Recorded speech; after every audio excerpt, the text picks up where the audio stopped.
Supervisor অর্ডিন্যান্সকে এখানে দেখেন বাদ করে দেওয়ার প্রস্তাব করছে। 1 নম্বর বাদ করে দেওয়ার প্রস্তাব করছে কি জানেন? গুম প্রতিরোধ ও প্রতিকার অধ্যাদেশ বাতিল।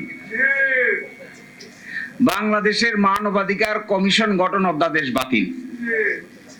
দুর্নীতি দমন কমিশন অধ্যাদেশ সংশোধন অধ্যাদেশ বাতিল। সুপ্রিম কোর্টের বিচার বিভাগীয় পৃথক সচিবালয় গঠন করার অধ্যাদেশ বাতিল। সুপ্রিম কোর্টের বিচারক নিয়োগ করার কমিশন অধ্যাদেশ বাতিল। ব্যাংক রেজলিউশন অধ্যাদেশ বাতিল। আছে কি? কোনটা আছে? এটা একটা অ্যাড আছে না টেলিভিশনে দেখবেন, ককরোচ দিয়ে না কি দিনে নকআউট দেখছেন? এটা তেলাপোকা মারে, যে তেলাপোকা। আপনি আমাদের এখানে যে এরোসল আছে, যেখানে বেশি তেলাপোকা আছে এরোসল মারবেন, একটা এরোসল আর এক মারার পরে দেখবেন একটা তেলাপোকা আর একটা তেলাপোকার গলায় ধরে কান্দে। দুইটাই মৃত্যুপথ যাত্রী। একটা জিজ্ঞাসা করে আপনি কবে মরবেন, সে বলে আমি এখনই মরবো, আর একটা বলে আমার নিয়ে যান। এইটা দেখে, এই প্রস্তাবগুলো দেখে আমার কাছে মনে হয়েছে জগতের মানুষ আমাদের দিকে তাকায় মনে করতেছে সরকারি দল বিরোধী দল সবই তো মরবে দেখি, এটা তো মরার বুদ্ধি। আচ্ছা বলেন, গুম প্রতিরোধ প্রতিকার অধ্যাদেশ বাতিল করার কি কারণ থাকতে পারে? একমাত্র ডিজিএফআই শাটারিং ছাড়া আমি তো আর কিছু দেখি না।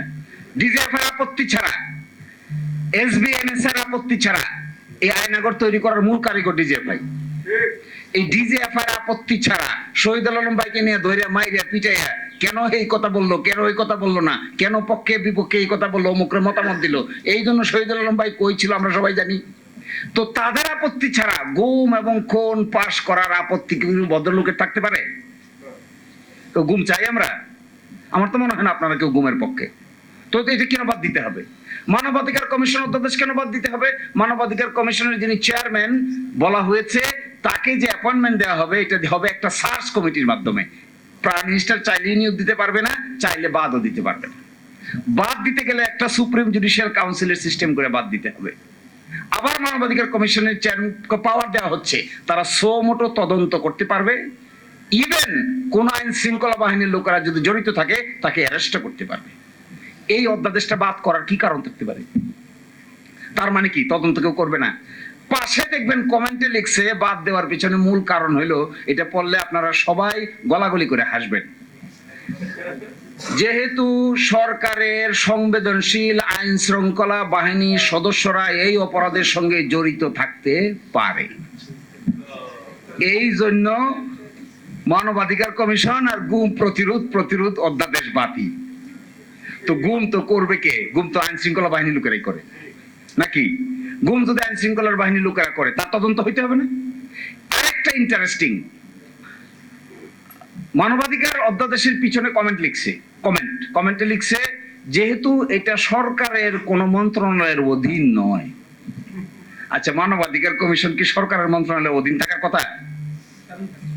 আশ্চর্য ব্যাপার, এটা তো স্বাধীন, তো তদন্ত করবে স্বাধীনভাবে, নয় এজন্য বাতিল। দেখেন, সুপ্রিম জুডিশিয়াল পৃথক বিচার বিভাগীয় সচিবালয়ের পাশে কমেন্ট লিখছে কি? পৃথক বিচার বিভাগীয় সচিবালয়ের পাশে কমেন্ট লিখছে যে সরকার ইচ্ছা পোষণ করলে এটা কার্যকর হবে।